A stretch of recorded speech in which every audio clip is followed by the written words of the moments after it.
Le Prince Jean, un film de 1934 de Jean de Marguena, d'après la pièce de théâtre de Charles Méret, avec dans la distribution Nathalie Palais, Gaby Basset, Pierre-Richard Wilm, Roger Carle, Arnaudy, Aimé Clarion et Jean de Bucourt. Le sujet.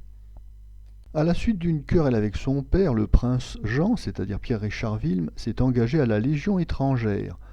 Lorsqu'il revient, il retrouve son frère Jean de Bucourt, qui, à la mort du roi, a usurpé son titre. Par ailleurs, il retrouve la femme qu'il aimait, Nathalie Palais, fiancée à un autre, c'est-à-dire Aimé Clarion. Aidé par un vieil oncle très riche et philosophe, Pierre-Richard Wilm, dégoûté des cours et de la politique, s'enfuit à l'étranger avec la jeune femme. Notre avis. Le Prince Jean, c'est tout d'abord une pièce de théâtre écrite par Charles Méret en 1923. Cette pièce de théâtre fera l'objet d'une première adaptation au cinéma en 1928 dans un film de René Herville avec Lucien d'Alsace. Le choix de Pierre-Richard Wilm dans le rôle-titre de ce film de 1934 n'est pas dû au hasard. L'année précédente, en 1933, il a connu un immense succès dans le rôle du légionnaire du chef-d'œuvre de Jacques Fédère, Le Grand Jeu. Le début du film Le Prince Jean fait plus que s'inspirer du film de Jacques Fédère, Le Grand Jeu. Le générique du film est quasiment un copier-coller de celui de Jacques Fédère, et puis dans les premières scènes qui se passent à Marseille, on retrouve Pierre-Richard Wilm en uniforme de légionnaire qui déambule. Le réalisateur du Prince Jean s'inspire vraiment du travail de Jacques Fédère. On retrouve cette atmosphère, ce climat, cette ambiance. On reprend les codes créés par Jacques Fédère. On notera seulement que Pierre-Richard Wilm, dirigé avec moins de subtilité que Jacques Fédère, est un petit peu grossier dans son jeu, tout en étant très efficace.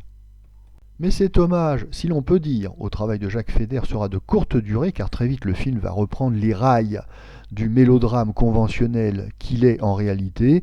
Oui, Le Prince Jean, eh bien, c'est du théâtre filmé, c'est de l'illustration très scrupuleuse de la construction d'une pièce de théâtre. Donc dès l'acte 2, nous voilà transportés dans un royaume imaginaire, dans les Balkans, où on va nous raconter une histoire mille fois connue. C'est celle du retour du prince héritier légitime qui va trouver le trône occupé, etc., etc. Le film bascule alors dans le grand spectacle, l'intrigue devient prévisible, on va surtout s'intéresser au décor, aux costumes, car comme le film bénéficie d'un certain budget, on va nous montrer complaisamment le faste de la cour, le grand bal, les nobles en habits d'apparat. La mise en scène lente et lourde n'arrange rien, et cela d'autant plus que le réalisateur Jean de Marguena manque de clairvoyance dans sa direction d'acteur. Oui, les acteurs ont un jeu vraiment très appuyé et même caricatural, ce qui plombe un petit peu le film. Certes, Pierre-Richard Wilm porte fort bien l'uniforme, que cela soit celui du simple légionnaire ou bien celui du prince héritier, mais son jeu manque de finesse.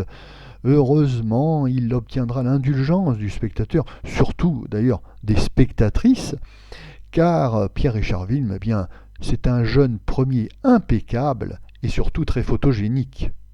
On aura les mêmes réserves sur les prestations des méchants du film, Aimé Clarion, Jean de Bucourt, qui auraient gagné à être mieux dirigés, leur jeu étant trop caricatural.